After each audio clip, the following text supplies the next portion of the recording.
Serious Redditors. What is the absolute creepiest thing that has happened to you that you can't tell anyone because they wouldn't believe you? Story 1.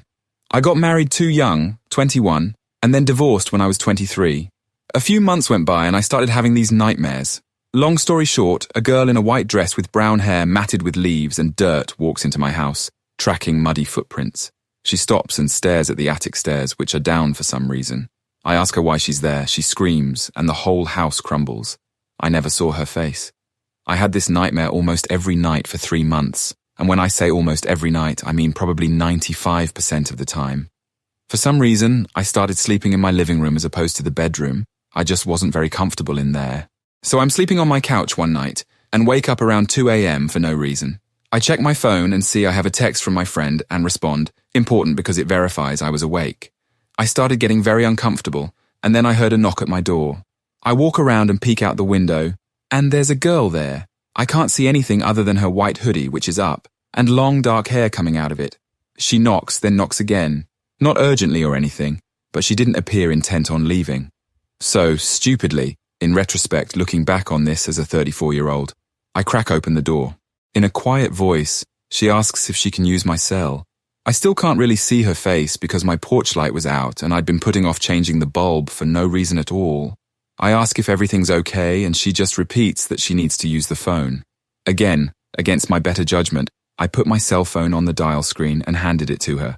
I saw her hit a few things and then put the phone to her ear, and the screen light gave me a better view of her face. She was younger, somewhere between 18, 22, plain, not really particularly distinguished in any way. She waits for a minute, then says, "Hey, I need help. I need you to help." "Yeah, okay," then hands me the phone again. So I look at my phone, and it's still on the dial screen. Something felt weird to me, so I clicked over to the recent calls and she hadn't called anyone. When I looked up, she was gone. Not quite vanished, but like way down the street, farther than anyone should have been able to cover in that time frame, walking away. After that, the nightmares stopped. Potentially related, 2 months later, I got a call from a friend late at night, maybe around 10 p.m, who was like, "Hey, want to come over for a beer?" I wasn't doing anything, so I did. I got back about 1 a.m, and my house had been broken into.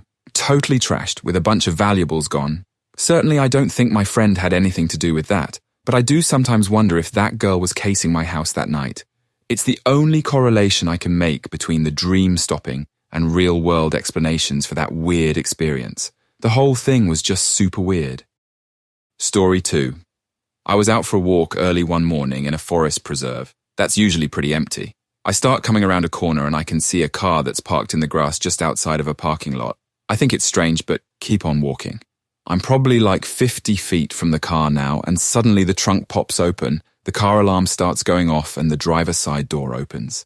I'm coming from the passenger side and can't see the driver, but I get a bad feeling about the situation. I still keep walking on the path and come around where I can see the driver's side of the car. A guy is sitting in the car's driver's seat and starts to wave me over to him. He throws up his hands and says, "I'm not sure what's going on. Could you come to help me?" I tell him, nah, he's on his own, without breaking my stride, and keep moving. He throws his hands up again and turns off the car alarm, gets out and shuts the trunk, then gets in and drives away. I'm creeped out, so once he's out of sight, I double back and walk the opposite way just to be safe. I walk back probably like the 30 mins it takes to get to the lot where I parked my car. When I'm getting close, I hear that car alarm going off again. I'm freaking out now, but didn't want to walk back into the woods again, so I kept going to the parking lot. When I get there, that same car is parked with its trunk open, car alarm going off, and driver's door open. The guy is already talking to someone else in the parking lot. He sees me come into the lot, looks at me for a minute, then shuts off the car alarm, closes the trunk, and drives away again. I just booked it into my car and called the park rangers, but they didn't believe anything was weird about it. I'm like 90% sure that dude was trying to kidnap someone. Story 3. I'll never forget it, the day after Easter in 1972. We were off from school. To this day, I have no explanation. When I was 15, my older brother and I were hanging out in the yard. Our dad was a very unique person. We lived in a rural area. To our surprise, we both saw Dad walking up the long driveway to our house. This was around 10 in the morning. We wondered what happened as he left for work in his car around 7. My brother went inside to tell Mum. We were curious. He was wearing the same clothes he wore that morning. It was him. No way it could be anyone else, and the closest houses were at least a quarter mile away. I started to walk out to meet him, and as I was maybe 100 feet away, I called out. Next thing I knew, he wasn't there. I thought he somehow fell into the culvert. Nothing. I searched, and my brother came and also searched. Mum and my sister came out, and we covered the area for maybe half an hour. Nothing. Mum suggested we give Dad a call at work. He answered the phone right away, and Mum, in a light-hearted manner, asked him if he'd been home in the last hour. He worked as a civilian on a military post about 25 miles away. Mum put my brother on the phone and then me. He denied he'd been home. We again asked him when he came home, and he seemed to be irked. Insisted we were mistaken, and he had no explanation. I remember about 10 years later bringing this up, and he became upset and said I was playing a mind game. I'm the only person in this account who's still alive. To this day, I have no idea what my brother and I experienced. I know it was him. I know he was there, and then he wasn't. I guess it's just one of those things. Story 4. I drove an old SUV back in college. After school, I drove home, which is about a 30-minute drive. I was getting dressed at home when the car alarm went off, so I rushed out and discovered the car door open with the radio head unit and all speakers were gone. I was thinking this guy works fast, reported it to the police, and after a couple of weeks they found the thief and asked me to go to the police station. At the police station, I was asked a few questions and the officer told me I had to hear something from the thief. When I confronted him, he told me that he was able to get into my car at the car park near my school, and I unexpectedly arrived, so he dove and lay flat in the third row. So I was driving home with an unknown passenger all the time. When I arrived home and locked the car, that was the time he removed the items, and when he opened the door, that's when the alarm triggered. Story 5. In 2011, me and my family were at Darien Lake in upstate New York on a roller coaster called the Ride of Steel, like in Superman. On the track, there are 2 trains, with 8 or so cars per train. They sat 2 people across and had lap restraints. I was on train 2, which was at the station. While getting in, I looked out at the coaster and thought I saw a falling blob just after the second major drop. I shook it off as I wear glasses and my vision is still trash. Well, we go around the track and stop just before the station. We're waiting and waiting, me and my family wonder what is happening. We see the car in front of us is still occupied with the riders, with an empty wheelchair next to one of the cars. Now it was a packed ride, with long wait lines. Every seat was full except one, in the car next to the wheelchair. After waiting about 15 minutes, they finally let everyone off but kept the train in the station. After about 15 more minutes, they send the train and we pull into the station. The ride attendants are in shock and don't talk to anyone. Later, we talked to some of the waiting guests who were in line to ride the Ride of Steel. They said a man fell out. I witnessed the death of a guy on a roller coaster and didn't even realize it. The guy who died was an Iraq vet double amputee who was missing one leg and most of the other. He flew out of the lap bar because he had no legs. To this day, people do not believe me when I tell this story. And my family barely believes me, as I was 12 at the time. I was never really afraid of gore and death, but at that moment there sits a feeling, knowing you witnessed someone's last moments alive. That feeling is indescribable. Story 6. Several years back on a bright winter afternoon, I decided to take my nephew, then 7, my son, then 3, and my dog on a short hike at a local park. We were walking through the woods on a trail when my dog started barking. I look over and see a man standing in the woods about 50 feet away facing us. I couldn't see his face because he had one of those fur-lined hoods on, so with the distance and the shadows from the trees and his hood, from my perspective, there was nothing but a black hole where his face should be. I gave an awkward wave, but he remained motionless, and I had a weird feeling, so I decided to just keep moving and make our way back to the car. I felt like we were being watched, so I looked back a few minutes later and the man was still just standing in the woods, but I knew he had moved because he was still about 50 feet away and we had walked quite a ways. My dog was growling and the kids and I were starting to get creeped out. We keep moving and I suddenly hear the sound of fast, heavy footsteps in the snow. I looked back again, and this time I caught the guy running in our direction, but he stopped as soon as I saw him and went back to just staring motionlessly from afar, now closer than he was before. My dog was going nuts at this point, and my mind was racing with possibilities, so I secretly gave my nephew my phone and quietly told him that if anything happened, he needed to take his cousin and run as fast as they could to the car and call for help. I figured if anything, the dog and I could at least hold the guy off long enough for the kids to get away. I think my dog may have scared him off, because he ended up turning around and going in the opposite direction. I've never really told anyone because I don't want to come off as being dramatic. Story 7.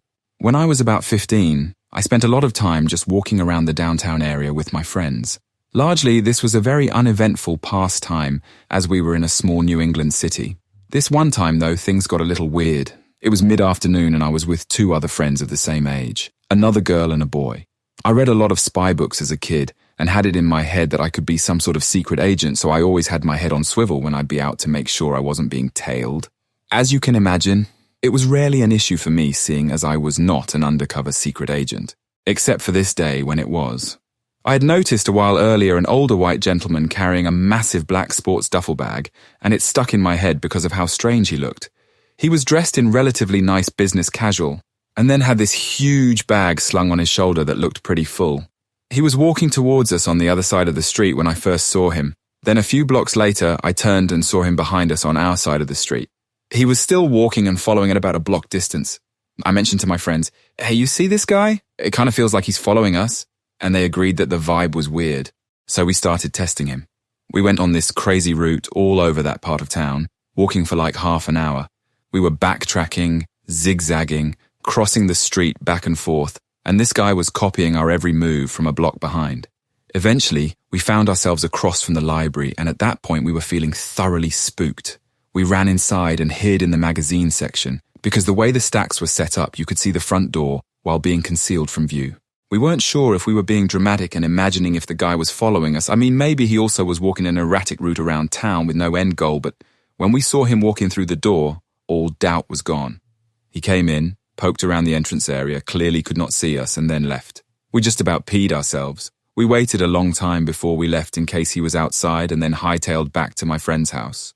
Weird day. Broad daylight and one old guy following three athletic teenagers. Thank you to this thread for letting me remember it. Story 8. Last winter I was driving down the freeway at night, going between suburbs of a large metropolitan area kind of thing. So there were plenty of cars around, but it was maybe around midnight or so, and it had been snowing when it isn't always white during winter here. I saw a car pulled over on the shoulder of the freeway with a guy standing next to it, clearly in need of some assistance. I saw them as I was driving past, but since it was later at night and was cold out, I figured I might as well take the next exit, loop around and see if the guy still needed help. I get there, and it's a middle-aged working-class type of guy standing outside of his pickup. He's wearing blue overalls, slender, is slightly balding, and puts off what I can only describe as a weird vibe. I couldn't put my finger on it, but it was one of those weird gut feelings that you aren't sure why you feel. He says that he has been having car troubles, is from about 2 hours out of town, that his alternator is shot, and that his battery needs a boost. I've owned a car with a shot alternator, and know that when the battery dies, you need to boost it for a little while if you're going to get it running again. I tell him it's no problem, commiserate with him for a minute, pop my hood, and he says he's going to go grab his cables. When he comes back, I notice in his hand that he has some sort of concealed metal object. No clue what it was. I saw it for just a brief moment, and saw that it wasn't a knife, but that it was metal, and a little shorter than the length of his hand, and he was clearly trying to keep it concealed from my view. This all happened so fast, and I'm immediately on high alert. I see it for a split second as he is bringing the cables to me so that I can hook up my battery. I instantly take a step back to put some distance between us and tell him that he can hook up my battery and I'll wait in the car, all the while in instantaneous full fight or flight, getting ready to block an attack if he were to lunge at me. He doesn't, and starts connecting the cables to my battery as I'm sitting in my car. I start to wonder if I was imagining things as he connects the battery, and we both wait for the battery to charge. Maybe it was just something that was bundled in with the cables that he just had in his hand. Maybe I misread the situation as dangerous. After a few minutes, he goes to start his car, shouts that it isn't working, and then walks back towards my car where he waits in front of my car. After a few minutes of waiting, he puts his head back under the hood of my car to fiddle with the cables. All the while, I'm of course watching him intently to make sure he doesn't come to the car window because I was still spooked. He shouts some things about how it isn't working and asks me to come out to take a look. I open my window a bit and casually tell him not to worry and that it's probably just going to take some time. Luckily, I can just barely see my battery in the dark through the gap under the popped hood of my car through the windshield directly in front of me. I see him then fiddle with the cables and hear him shout again that it isn't working and for me to come out. Then, I see him slip out the metal object I had seen earlier and see him touch it to my battery terminal as sparks shoot out from where he touched it. He starts yelling and jumps back as I immediately jump out of my car and tell him that something came up and that I needed to go now. I honestly don't remember much of what he was trying to say as I cut him off or exactly what I said. Outside of that, I needed to get out without taking my eyes off him for even half a second. I don't even remember how the cables came off my battery. Did I pull them? Were they already off? But I slammed the hood shut, jumped in my car, and drove off. I still have no idea what his plan was, no clue what he was trying to do or what on earth he was trying to make happen. But I do know for a fact that what I saw him do is in no way what he was telling me he was doing. But as I left him there and drove off, I was practically pinching myself trying to make heads or tails of what the hell just happened. And I cannot stress this enough. The guy just gave off the weirdest vibes. Like, the hills have eyes kind of weird vibes. Maybe he was planning on trying to shorten my battery so that I was stuck there. But still, to this day, I wonder if I encountered some sort of mass murderer who had been planning on kidnapping somebody at the side of the freeway as they stopped to help. Who knows, but either way, it was weird as hell, right spooked me, and I noped the hell away from that dude as fast as was humanly possible. I still wish that I had gotten a license plate or something to give to the cops. But at that moment, the only thing going through my mind was just to remove myself from that situation as fast as was humanly possible. Story 9. When I was about 12, my family moved from a small house into an apartment for several months while waiting for construction on our new home to be completed. It was a huge apartment complex, but at the end of a long dead-end road, and it bordered a large, swampy, marshy area. Early one morning before school, I went outside to collect leaves from the marsh for a science project. I didn't actually go into the marsh, and I was never out of sight of my building, but I suddenly felt like I was being watched. I started walking back to my apartment. There was one building between me and my building, though I could still see my building. I saw a man walking in the same direction as me, but at the opposite end of this long building, and he was looking in my direction. So instead of continuing to my building, I went in the door at the end of the building closest to me. There was a hallway that passed through, but I stood in the hallway for a long time before going out to the other side. The man was standing at the corner watching for me like he already knew I didn't live there. He laughed when he saw me come out, and as I started for my building, he was heading towards me. I made it to the door of my building with half the yard still between us, and he said, "I'll see you later, sweetie." My stepmom and dad insisted I was imagining it. My dad was a police officer in that city, though, and when I was older and could ride along with him, he would talk about how awful those apartments were, and how many registered sex offenders lived there, and how much he hated calling going there, but he still denied my story ever happened. Story 10. When I was a child, I was running around the house. I think I was home alone. My mom had run next door to the neighbor. My dad was at work. I heard the door open and close. "Mom?" No answer. I heard footsteps downstairs that were too heavy for my mom. I freaked out and decided I needed to hide. I was next to the laundry room, so I ran in there and buried myself in a pile of dirty clothes. The footsteps came up the stairs. I heard the footsteps go down the hallway to my sister's bedroom, then mine, then my parents' room. Then the steps came to the laundry room. I heard heavy breathing. They stood there. It felt like forever. Then they left. I heard the front door open and close again, but I was paralyzed in fear. I stayed there under the dirty clothes until my mother came home and called my name. She thought it was all in my head when I told her what happened. Story 11. One night when I was 15, I stayed over at my buddy's house. His parents were gone and his older brother was looking after us. When we went to bed, the house was quiet and dark. I could barely see his bedroom door open slightly, and I assumed it was my buddy's brother checking in on us. But then I realized that this person looking in on us was wearing glasses, and my friend's brother did not. There was no one else in the house, and I could not figure out who this person was. I was frozen in fear just staring at this figure looking in on us when my buddy, who was in another bed on the other side of the room, started screaming at the top of his lungs. I had never heard a more terrifying sound, and my heart just dropped out of my chest. The person looking at us quickly backed out, and the door was closed quietly. A few seconds later, we saw the light come in the hallway, and my friend's brother flew open the door asking what was wrong. We both started yelling that someone was just here. The brother grabbed a baseball bat from his room and started searching the house. We checked the front and back doors and the garage, but they were all locked. All the windows were closed. He looked in every closet and under the beds. Needless to say, we spent the rest of the night in his room. None of us could sleep, so we just stayed up all night talking. It was one of the most terrifying but also the best nights of my life. Story 12. My great-grandmother was in a nursing home after losing her mind. One day she started freaking out, screaming that, "He shot himself, there's blood everywhere," etc. for half an hour, so they called my great-aunt to tell her that her mum was having an episode and they were adjusting her medication or whatever. Later, we all found out that my uncle shot himself earlier in the day during a fight with his girlfriend.